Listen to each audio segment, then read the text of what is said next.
अध्याय 4 दिव्य ज्ञान।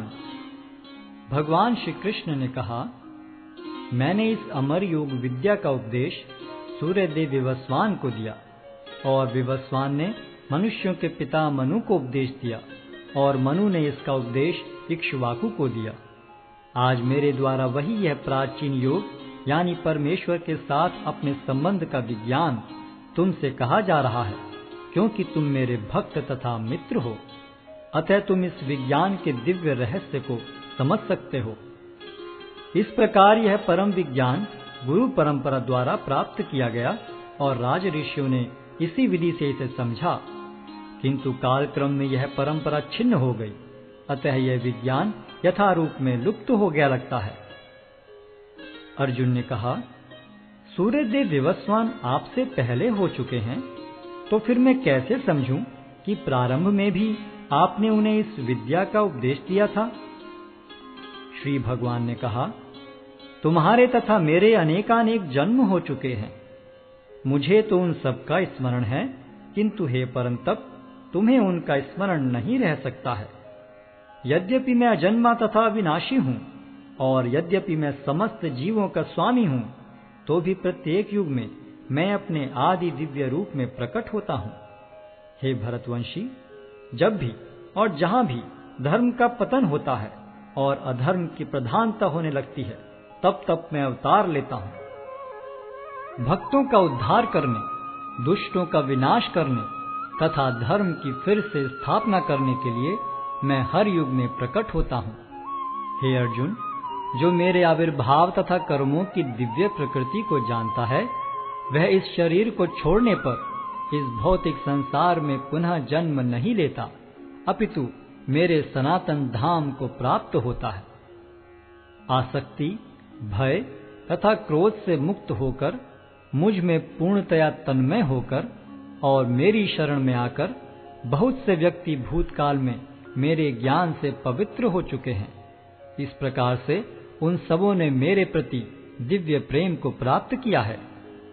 जिस भाव से सारे लोग मेरी शरण ग्रहण करते हैं, उसी के अनुरूप मैं उन्हें फल देता हूँ।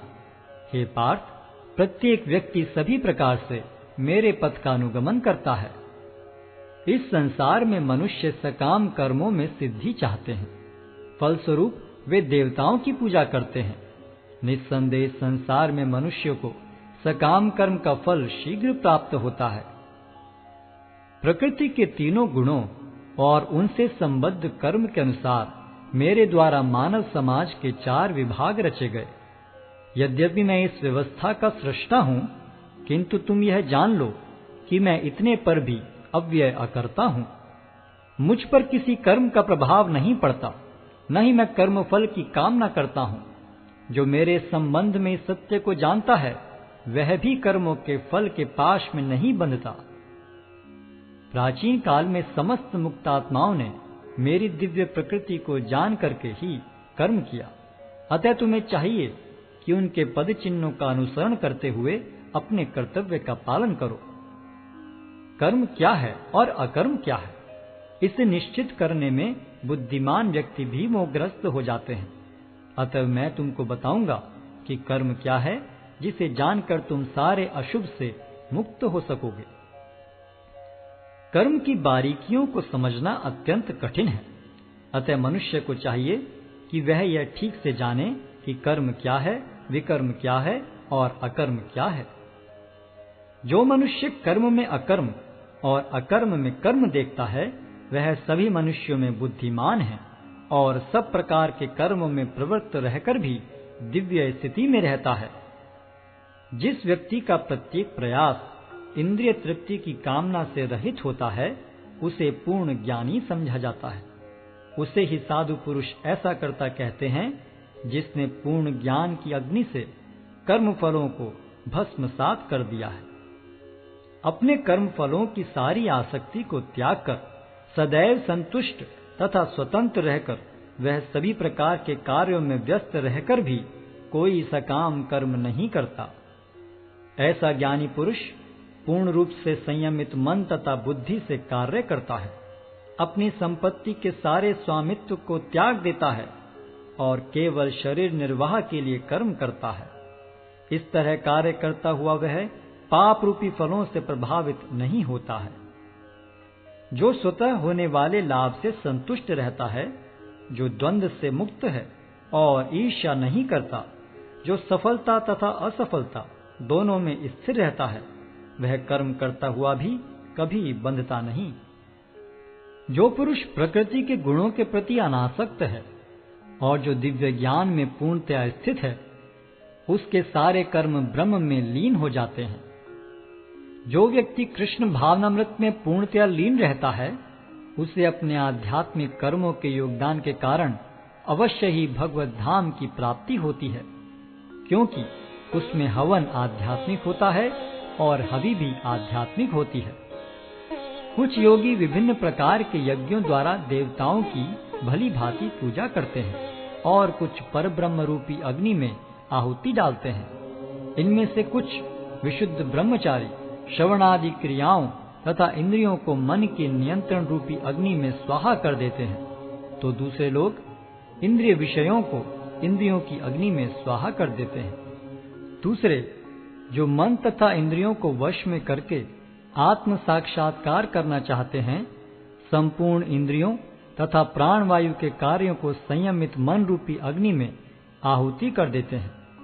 कठोर व्रत अंगीकार करके कुछ लोग अपनी संपत्ति का त्याग करके कुछ कठिन तपस्या द्वारा, कुछ अष्टांग योग पद्धति के अभ्यास द्वारा अथवा दिव्य ज्ञान में उन्नति करने के लिए वेदों के अध्ययन द्वारा प्रबुद्ध बनते हैं।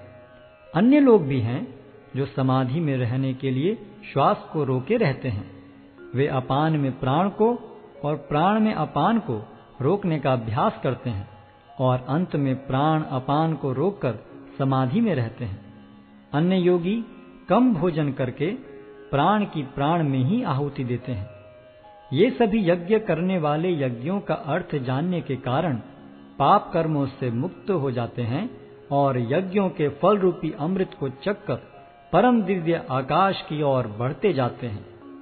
हे कुरुश्रेष्ठ, जब यज्ञ के बिना मनुष्य इस लोक में या तो इस जीवन में ही सुखपूर्वक नहीं रह सकता, तो फिर अगले जन्म में कैसे रह सकेगा।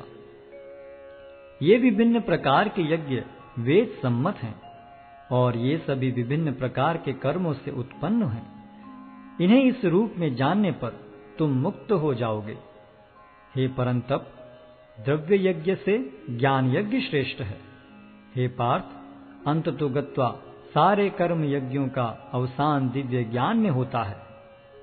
तुम गुरु के पास जाकर सत्य को जानने का प्रयास करो, उनसे विनीत होकर जिज्ञासा करो और उनकी सेवा करो। स्वरूप सिद्ध व्यक्ति तुम्हें ज्ञान प्रदान कर सकते हैं, क्योंकि उन्होंने सत्य का दर्शन किया है। स्वरूप सिद्ध व्यक्ति से वास्तविक ज्ञान प्राप्त कर चुकने पर तुम पुनः कभी ऐसे मोह को प्राप्त नहीं होगे, क्योंकि इस ज्ञान के द्वारा तुम देख सकोगे कि सभी जीव परमात्मा के अंश स्वरूप हैं, अर्थात वे सब मेरे हैं। यदि तुम्हें समस्त पापियों में भी सर्वाधिक पापी समझा जाए, तो भी तुम दिव्य ज्ञान रूपी नाव में स्थित होकर दुख सागर को पार करने में समर्थ होगे।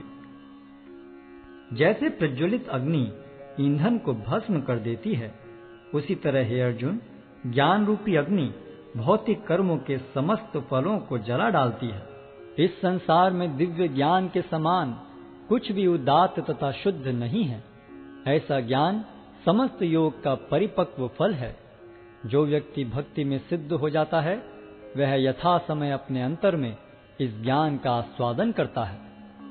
जो श्रद्धालु दिव्य ज्ञान में समर्पित हैं और जिसने इंद्रियों को वश में कर लिया है, वह इस ज्ञान को प्राप्त करने का अधिकारी है और इसे प्राप्त करते ही वह तुरंत आध्यात्मिक शांति को प्राप्त होता है।